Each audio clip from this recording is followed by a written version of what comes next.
News यापा में आपका स्वागत है।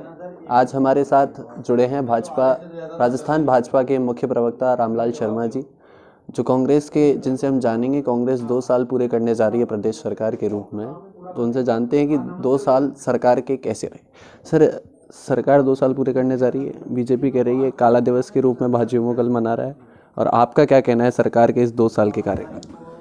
मैं कहता हूं कि आज़ादी के बाद जितनी भी लोकतांत्रिक सरकारें आई, उन सब सरकारों में से वर्तमान की राजस्थान की कांग्रेस सरकार का कार्यकाल जितना जनता के लिए दुखदायी कह सकते हैं वो दुखदायी भी है, जितना जनता के लिए अहितकारी कह सकते हैं वो अहितकारी भी कार्यकाल है। ना विकास के क्षेत्र में या ना जनता की समस्याओं के समाधान के क्षेत्र में इस सरकार ने कोई काम नहीं किया। 1 साल जहां सरकार 2 साल का जश्न मनाने जा रही थी, उससे पहले आपने बड़ा झटका दे दिया, उनके घर में सेंधमारी करके घनश्याम तिवारी को वापसी करा दी।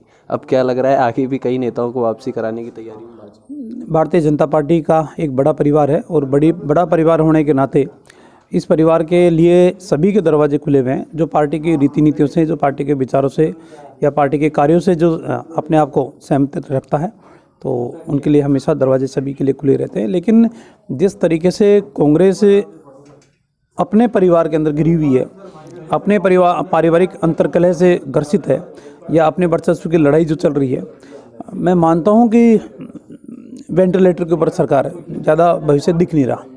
आपने कहा अंतर्कलह से जूझती हुई सरकार है ये। अंतर्कलह से जूझते हुए इन्होंने 2 साल पूरे कर लिए हैं, तो 5 साल का लग रहा है क्या आपको कि ये 5 साल भी पूरे कर पाएगी? देखिए, समय पूरा करना और काम करना दोनों के अंदर रात दिन का अंतर है। ये सरकार समय पूरा कर रही है, काम नहीं कर रही है। हमारी सरकार जब थी, वसुंधरा राजे जी की सरकार थी, तो उस समय कई लोक कल्याणकारी योजनाएं ऐसी थी कि जिन लोक कल्याणकारी योजनाओं को धरातल के ऊपर हमने पहुंचाने का काम किया था, उन सारी योजनाओं को बंद करने का काम किया। पिछले 1.25 साल से हमारी पार्टी के प्रदेश अध्यक्ष डॉक्टर सतीश पूनिया जी ने पूरे कार्यकर्ताओं में ऊर्जा भरने का काम किया, और उसी का परिणाम है कि ग्रामीण क्षेत्र के अंदर जहां पहले पहचान ये बनी हुई थी कि कांग्रेस का वर्चस्व है, शहरी क्षेत्रों के अंदर बीजेपी का वर्चस्व है, तो आपने देखा होगा कि ग्रामीण क्षेत्र के अंदर जो चुनावों के परिणाम आए वो सकारात्मक है। वो सिर्फ और सिर्फ प्रदेश अध्यक्ष जी के नेतृत्व के दौरान एक सकारात्मक परिणाम हम सबको देखने को मिले। एक तरफ पंचायती राज चुनावों में आपने बहुत अच्छा प्रदर्शन किया, लेकिन उसके दूसरे दिन ही नगर निकाय के चुनाव हुए, उसमें भाजपा को थोड़ा सा पीछे रहना पड़ा, तीसरे स्थान पर आई, निर्दलीय से भी पीछे रहे। उसका सर कारण क्या रहा? सबसे बड़ा कारण अगर मेरे से पूछे क्या कारण रहा, तो उसका कारण सिर्फ और सिर्फ परिसीमन है। कांग्रेस ने अपने अनुकूल परिसीमन किया, अपने स्वार्थों के वशीभूत होकर परिसीमन किया, अपने तुष्टिकरण की राजनीति के आधार के ऊपर परिसीमन किया, और कई वार्ड उन्होंने 500 वोटों का बनाया। तो उसी नगर पालिका के अंदर कई वार्ड ऐसे हैं जो 2-2 हज़ार वोटों के भी वार्ड है। तो परिसीमन के अंदर भी जो परिसीमन की गाइडलाइन है, उस गाइडलाइन को पूरी तरीके से अवहेलना की गई, और सिर्फ अपने स्वार्थों की पूर्ति के लिए परिसीमन किया गया। मतदाता सूचियों के अंदर फर्जी नाम जोड़े गए, प्रशासनिक तंत्र का जितना दुरुपयोग कर सकते थे वो दुरुपयोग भी उन्होंने किया।